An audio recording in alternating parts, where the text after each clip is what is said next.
प्रभु परमात्मा का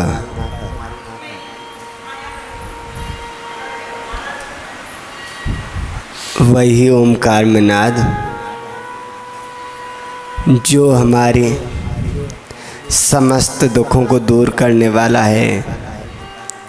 एक नई ऊर्जा हमारी आत्मा को देने वाला है, जिस ऊर्जा के माध्यम से हम अपने आप को ताकतवर समझने लगते हैं। आत्म ऊर्जा, आत्म शक्ति ही जब तक श्रेष्ठ है तब तक डरने की बात नहीं। और उसी आत्म शक्ति को हम सब बढ़ाते हुए वह नाद करेंगे।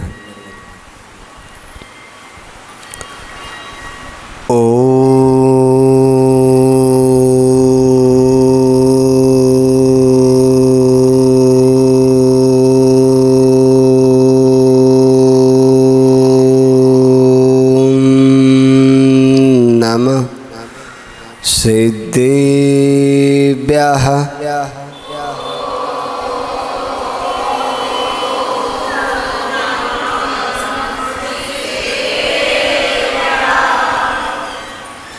नमो जड़ाणम। जय बोलिए जिन ससनायक श्री महावीर भगवान की, प्रथम कामदेव बाहुबली भगवान की, प्रातः स्मरणीय परम पूज्य आचार्य भगवान गुरुदेव श्री वसुनंदी महामुनिराज की, मुनि श्री संयमानंद महाराज की, अहिंसा में विश्व धर्म की।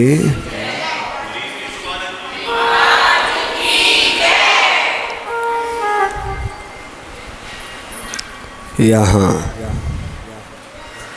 जिनेंद्र देव के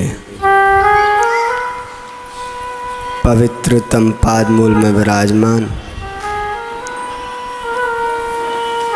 आप सभी प्यारी प्यारी भव्य आत्माओं, जब जीवन में पाप का उदय मंद होता है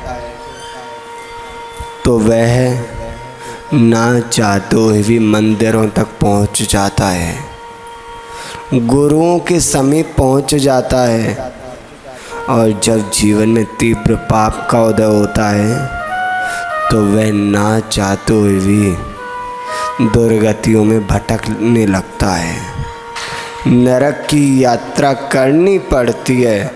चाहता कोई नहीं, लेकिन जाना तो पड़ेगा। पिछले दिनों हम सब देख रहे थे पापी से परमात्मा तक का सफ़र, कैसे एक पापी जीव परमात्मा बन गया। लेकिन शब्द पापी आया है तो उसने पापों का फल भी भोगा होगा। ऐसा कभी हो नहीं सकता कि तुम पाप करो और उसका फल भोगे बगैर परमात्मा बन जाओ। उसका फल तो भोगना ही पड़ेगा। हम देख रहे थे एक चोर जो ब्रह्मचारी का वेश धारण करके बाहर तो धवल और अंतरंग से कालमा से सहित था, मानो बोगला ही हो। जैसे बोगला देखने में तो धवल लगता है, लेकिन उसके अंतरंग को कौन जान सकता है। वह अपने एक पैर पे खड़े होके एकाग्र होकर मछलियों को देखता है। उसे कोई देखे तो लगेगा कि मानो कौन सा ध्यान कर रहा है, लेकिन उसके अंतरंग में कितनी कटुका भरी हुई है, उस कटुता को कौन जान सकता है। महान भाव। और वह ब्रह्मचारी जो सेठ उसको धनराशि दे के गया था, उस सारी धन को जुए में हार गया। वैश्य सेवन किया, मद का सेवन किया। और ये आदतें ऐसी हैं कि अगर एक बार लग जाएं तो इनको छोड़ना बड़ा कठिन होता है। ऐसा लगता है कि मेरे प्राण चले जाएं लेकिन मैं इन आदतों को ना छोड़ पाऊंगा। लेकिन जब झटका लगता है तो बहुत बुरा लगता है। और वह मंदिर की जो द्रव्य थी उसको बेक बेक के खाने लगा। कभी अष्टप्रातिहार को ले जाता, कभी छत्र चोरी करके ले जाता, कभी चवर, यहाँ तक कि प्रतिमा आदि मात्र शेष बची थी। बाकी पूजन आदि के जो पात्र थे उनको भी बेचकर जो धन आया उसे विष्णु में लगा दिया। और उसी का उदय उसी समय मिल गया। कहते हैं ना, देखो इसने ऐसा किया और मिल गया परिणाम। क्योंकि तीव्र पाप और तीव्र पुण्य, इन दोनों का फल 3 दिन, 3 माह या 3 वर्ष के अंदर मिल ही जाता है। आज मध्याह्न काल में भैया और हम चर्चा कर रहे थे। हमें बहुत अच्छा लगता है जब कोई आके पास में फालतू की चर्चा ना करके धर्म की चर्चा करे, कर्म की चर्चा करे। महाराज ये कर्म क्या है, इसकी शक्ति क्या है। तो संयम भैया बैठे थे तो पूछ रहे थे, महाराज ये कर्म का कैसे उदय आता है, कब आता है। तुमने इन्हें बताया कि इस जीवन में 95% पिछले जन्मों का कर्म का फल हम लोग भोगते हैं। लेकिन घोर पाप किया या घोर पुण्य किया उसका फल कई बार तुरंत देखने में भी आता है। इधर मुनिराज पर उपसर्ग किया, इधर जाते समय हत्या हो गई, इधर कोढ़ निकल गया। मुनि महाराज अभी नगर से निकले नहीं, जिनका तुमने अपमान किया उससे पहले तुम्हारा शरीर फूट गया, उसमें से खून पीप मवाद बहने लगे। तीव्र पाप। और उस व्यक्ति के जीवन में भी उस पाप का उदय आ गया। पाप और पहरा कभी पचता नहीं है, कितना भी छुप छुप के करो उसका फल तो भोगने नहीं आता है। कई लोग कहते हैं महाराज हमने क्या किया, लेकिन जब पाप का घड़ा भर जाता है तब फूटता है। अब पता चला ये कोई धर्मात्मा नहीं था, ये तो ढोंगी था, दिखावे का धर्म कर रहा था। इसकी सच्चाई तो ये है। और जब उसने देखा कि वह सेठ वापस आ गया है तो उसको बहुत क्रोध आया। एक तो उसके शरीर से रक्त बह रहा था, पीप बह रही थी, उसकी वेदना उसे ही सहन नहीं कर पा रहा। और जैसे सेठ को देखा उसने सोचा कि अभी तक मरा नहीं, विदेश से लौट के आ गया, मेरे शरीर में इतनी पीड़ा हुई इसकी वजह से, और मैं इसे छोड़ूंगा नहीं। जैसे ही सेठ को देखा वह उसे मारने के लिए दौड़ा, लेकिन अचानक से ठोकर लगी, वह नीचे गिरा और मृत्यु को प्राप्त हो गया। मृत्यु को प्राप्त होते ही अंतर मुहूर्त में वे एक ऐसी जगह पहुंच गया जहां पर प्रत्येक रूह कांप जाती है, आत्मा तड़पने लगती है। और तब वहां पे याद आता है भगवान। कौन सी जगह वो? नरक। हम सब, ऐसा नहीं आप लोग ही, हम सब नरक की कई बार यात्रा करके आए। अनेकों बार, सैकड़ों बार, हजारों बार नरकों में गए और वहाँ की यात्रा की। चलो उस समय तो सहन किया था, आज पुनः आपको याद दिला देते हैं कैसी यात्रा थी वो। भूल ना जाओ, इसलिए वो नरक के दुख हम सब ने कैसे कैसे सहन किए वो बता देते हैं। जैसे उस नारकी का जन्म नरक में हुआ, तो नरक में क्या होता है, जन्म होता है वो जमीन पे नहीं होता, बिलों में होता है।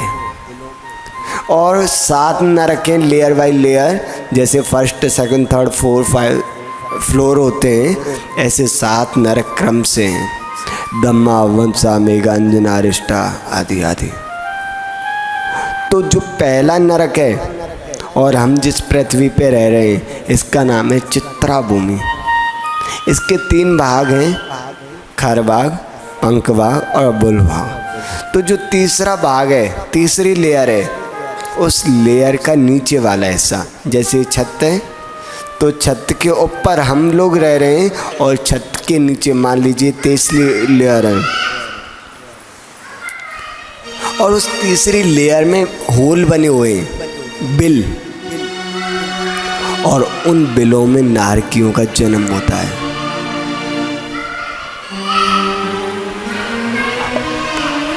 और उन बिलों में ज़्यादा समय तक टिक नहीं सकते, जिसका बच्चा ही पाल ले जाइए।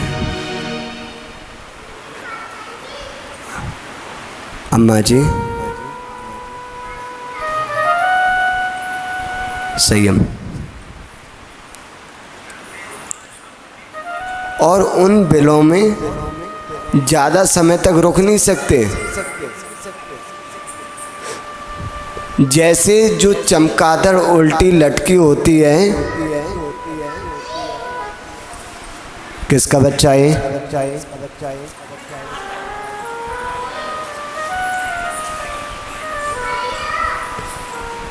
अपने बच्चों को संभाल के रखें आगे से, क्योंकि देखो हमारे भी परिणाम खराब ना हो, इस चीज़ का विशेष ध्यान रखें। क्योंकि आप लोगों का कुछ नहीं, हमारा खराब हुआ तो गड़बड़ हो जाएगी। हाँ, कोई बात नहीं। महान भाव, वो नारकी जैसे उस बिल में पहुंचा, अंतर मुहूर्त में उसका जन्म हो गया। और जैसे वह छत से नीचे गिरा, उस बिल से नीचे गिरा, तो नीचे सामान्य जमीन नहीं होती है नरक में, उस जमीन पर पहने पहने अस्त्र शस्त्र गड़े हुए थे, तलवार, भाले, त्रिशूल आदि। वहाँ जम्बू द्वीप की तरह संरचना नहीं होती, वहाँ सब कृत्रिम होती है, यानी कि नारकियों की विक्रिया होती है, कुछ भी सच का नहीं होता। वहाँ सच का एक ही होता है, वो है दुख, बाकी सब नारकियों की विक्रिया होती है। और जैसे उस बिल से वह गिरता है, आपका पैर अचानक कांटे पे पड़ जाए, और कांटा इतना पैना कि आपके पैर में आर पार हो जाए, तो एकता कैसा लगेगा? उसी समय ऐसा लगेगा कि प्राण ही निकल गया हूँ। आप तो उस कांटे को निकाल सकते हो, लेकिन वह जैसे नारकी गिरता है, दोबारा उछलता है, फिर गिरता है, फिर उछलता है, और वो बार बार उछलता रहता है। बहुत समय के बाद वो जमीन पे आ टिकता है, लेकिन जैसे उस जमीन को स्पर्श करता है, इतना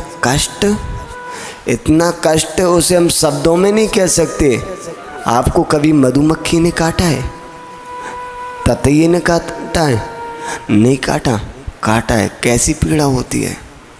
ऐसे एक नहीं, लाखों ततैये मधुमक्खी एक साथ काट लें तो कैसा कष्ट होगा। एक ही समय, एक सेकंड का अंतर नहीं, और उसी समय आपको हजारों बिच्छू एक साथ काट लें तो कैसा लगेगा। सोचना जरा कभी। और ऐसी पीड़ा होती है उस नरक की भूमि को स्पर्श करते। और वहाँ पहुँचे नहीं, वो नारकी पहले शरीर से परेशान दुखी था, अब वहाँ पे भी जन्म हुआ। तो जैसे वह उस भूमि पे पहुँचा, उसने देखा ये शोरगुल कहाँ हो रहा है, और देखा बहुत सारे नारकी हाथों में अस्त्र शस्त्र लिए भागे आ रहे हैं, और उस पे आते टूट पड़े, उसके शरीर के खंड खंड कर दिए, पता ही नहीं चल पाया उंगली कहाँ पे, सर कहाँ, पैर कहाँ। लेकिन एक बात होती है, वहाँ तुम कितना भी मरना चाहो मर नहीं सकते। जो आत्महत्या जैसा घात करते हैं उनको नरकों में जाना पड़ता है। ध्यान रखना, क्योंकि तुमने एक शरीर की हत्या की है और तुम्हारा कोई अधिकार नहीं किसी शरीर की हत्या करने का। तुमने यहाँ तो सुसाइड कर लिया, यहाँ तो पिंड छूट गया, लेकिन अब जो नरकों की वेदना सही जाएगी वहाँ तुम कितना भी मरना चाहो मर नहीं सकते। क्यों? क्योंकि वहाँ का जो शरीर होता है वैक्रियक होता है, और जब तक आयु कर्म है तुम्हें वो कर्म भोगना ही पड़ेगा। नारकियों ने पकड़ा और उठा के 1 किलो का बना हुआ तख्त था और उसके ऊपर ऐसे पटक दिया। 4 नारकी आए, 2 ने पैर पकड़े, 2 ने हाथ पकड़े और उठा के एकदम से उस लंबे लंबे चोवे जैसे निकले होते हैं एक तख्त उस पर डाल दिया, और ऊपर से एक नारकी उसके ऊपर कूदता है। पूरे के पूरे वो कीले उसके शरीर के आर पार हो जाते हैं। कैसा लगता होगा उसे, कैसी पीड़ा होती होगी उसको। भूल गए हो, कोई बात नहीं, दोबारा यात्रा कर लेना अगर करने का मन हो तो। और उसे वहाँ से छुटकारा मिला नहीं, उन नारकियों से बच के भागा और देखने लगा मुझे इतना समय हो गया, पानी नहीं मिला, कुछ नहीं मिल रहा, गला सूख रहा है, क्या करूं। और जैसे वो चिल्लाता है पानी पानी, कुछ नारकी उसी समय दौड़ के आते हैं, पानी चाहिए तुझे, चल हम पिलाते हैं पानी। नारकी उसे पकड़ के ले जाते हैं और एक खम्भे के बांध देते हैं, और बांध के गरम गरम लोहा, गरम गरम शीशा जो पिघला हुआ था उसका मुंह खोल के उसको पिलाया जाता है। और वो कहता मुझे नहीं पीना पानी, तूने पहले शराब पी थी ना, अब पिए। उस समय ना भगवान बचाने आता है ना गुरु बचाने आते हैं। अब समझा सकते हैं, लेकिन जो ये कह रहा है मेरा जो होगा हो जाएगा, मेरी मृत्यु होगी हो जाएगी, तो ध्यान रखना उस समय उस वेदना को वो कैसे सहन करता होगा। वहाँ से निकल के भागता है, पूरा शरीर जल जाता है और देखता है कहीं कुछ राहत मिले। सामने एक नदी दिखती है और सोचता है इस नदी में मैं कूदूंगा मुझे ठंडक मिलेगी, लेकिन वो नदी भी पीप मवाद आदि से भरी होती है, कसायला होता है जिसमें कीड़े रेंग रहे होते हैं और पूरे शरीर में घाव हो रहे हैं। और जैसे वो नदी में कूदता है वो कसायला पानी, वो जीव जंतु पीप मवादों का वो जो रस है उसके शरीर पे लगता है, तो लगता है आज तो मेरी आत्मा निकल ही जाएगी। आपकी उंगली कट जाए और उस पर मिर्ची पाउडर डाल दिया जाए, कैसा लगेगा? आप कहोगे भैया ना लगाओ, लेकिन लगवाते कई बार कोई रिएक्शन वगैरह हो जाए, कुछ हो जाए तो महान भाव वह जीव खूब वेदना सहन करता रहा। और जब फिर उसने कहा मुझे भूख लगी है, मुझे भोजन दो, तो एक नार की विक्रिया से अनेकों भोजन की सामग्री बना लेता है। और जैसे वो देखता है अरे भोजन रखा है और खाने के लिए भागता है, 2-4 नार की मिलके उसे फिर पकड़ लेते हैं और कहते तुझे भूख लगी है ना। जिसने शराब पी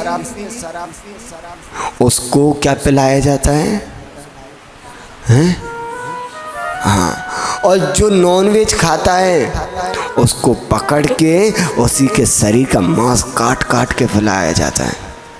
चाहे डायरेक्ट खाओ चाहे इनडायरेक्ट खाओ, नॉनवेज तो खाने वाले को वही सज़ा मिलेगी। महाराज ये डायरेक्ट और इनडायरेक्ट क्या होता है? डायरेक्ट तो फिर भी समझ गए। किसी 2 इंद्रिय आदि से जो बड़े जीव होते हैं, चाहे 3 इंद्रिय, चाहे 4 इंद्रिय, चाहे 5 इंद्रिय, उनके शरीर का मांस वो डायरेक्ट समझ गए। लेकिन ये इनडायरेक्ट क्या होता है? इनडायरेक्ट इससे ज़्यादा बड़ा होता है। डायरेक्ट में तुम एक जीव को मार के खा रहे हो और इनडायरेक्ट में सैकड़ों जीवों को मार के खा रहे हो। जो सड़ा गला होता है, जो फास्ट फूड होता है, वो क्या है? वो मांस ही तो है। उसमें कीड़े रेंग रहे हैं। कसाई तो एक जीव को मार रहा है और फिर उस मरे हुए को खा रहा है कोई, लेकिन जो इनडायरेक्ट खा रहा है वो तो मार भी नहीं रहा, वो जिंदे जीवों को गपागप खाए जा रहा है। उसकी क्या दशा होगी? सोचते हैं तो बहुत दया आती है। भगवान इन जीवों को सद्बुद्धि दे दो। बेचारे जीव नरक की यात्रा करेंगे, ये दुख को भोगेंगे। बहुत दया आती है, लेकिन क्या करें? नियति जिसको नरक में जाना ही है, तो मैं कैसे रोक सकता हूँ? जिसको नरक के दुख झेलनी है, तो मैं कैसे बचा सकता हूँ? और वहाँ से निकल के वे किसी जंगल की तलाश में भागता है, तो देखता है एक जंगल, वहाँ पे बहुत बड़े बड़े वृक्ष हैं और उसके नीचे जाके बैठ जाता है। और जैसे बैठता है वहाँ तीव्र हवाएं चलती और उस हवा से उस वृक्ष के पत्ते गिरते हैं, जिसका नाम है सेमर वृक्ष। और वह सेमर वृक्ष के पत्ते इतने नुकीले होते हैं मानो तलवार ही हैं। और जैसे वो पत्ते उसके शरीर पे गिरते हैं, उसके शरीर के खंड खंड हो जाते हैं। आप बैठे हो ऐसे हाथ लंबा करके और ऊपर से कोई कांच गिरे बड़ा और आपका हाथ अलग हो जाए, कितनी वेदना होगी। आप लेटे हैं रोड के बगल में और एकदम से ट्रक आया और आपके पैर पे चढ़ के चला गया, दोनों पैर अलग, आपका धड़ अलग, कैसा लगेगा? कितनी वेदना होगी। उससे कई गुना ज़्यादा वेदना होती है उस नार की जीव को, और वह खूब नरक के दुख भोगता रहा। चलो आज नरक में से निकाल ही देते हैं, नहीं गड़बड़ हो जाएगी। रात्रि में अगर कोई चला गया तो नरक की सीन याद कर कर के उसे संक्लिष्टता बन जाएगी, इसलिए वहाँ से निकालो जल्दी।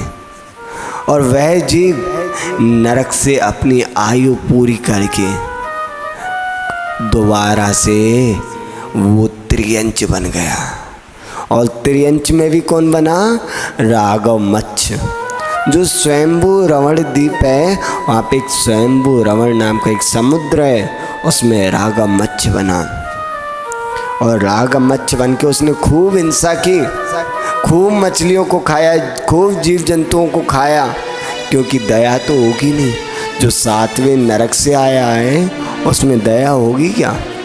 चिड़ंच मात्र दया नहीं होती, इतनी सी दया नहीं होती। और नियम में जो 7वें नरक से निकला है वो दोबारा नरक में ही जाएगा। नियम है।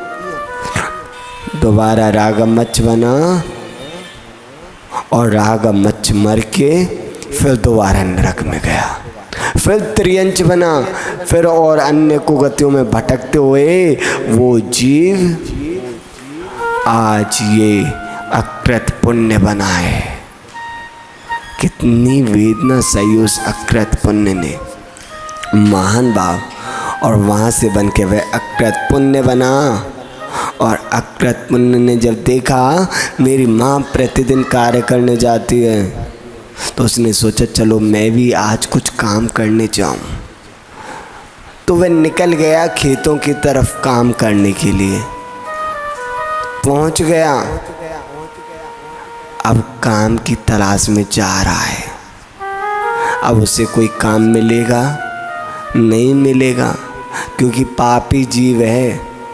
पता नहीं कहीं ऐसा तो नहीं रास्ते में उसे कोई मुनि महाराज मिल जाए, उनका दिव्य उपदेश मिल जाए और उसे अपने पापों पे गिलानी हो और वो वैराग्य को धारण करके दीक्षा ले ले। कहीं ऐसा तो नहीं वो किसी साधु की संगति में ना पड़ के किसी चोर लुटेरों के साथ में मिल जाए और वह चोरी करने लग जाए, क्योंकि पुराने संस्कार तो थे ही चोरी के। पता नहीं। और कहीं ऐसा तो नहीं वो रास्ते में जा रहा है काम की तलाश में और कोई सिंह आदि आकर उसके प्राणों को हरण कर ले और उसकी माँ उसका इंतज़ार करते रह जाए। बहुत सारे प्रश्न हैं, लेकिन जवाब अभी नहीं है। इसका जवाब तो कल जो चित्रपट आपके सामने आएंगे उन पे होगा। आज बस इतना ही। जय बोले महावीर भगवान की। परम पूज्य आचार्य भगवान गुरुदेव वसुनंद मुनिराज की।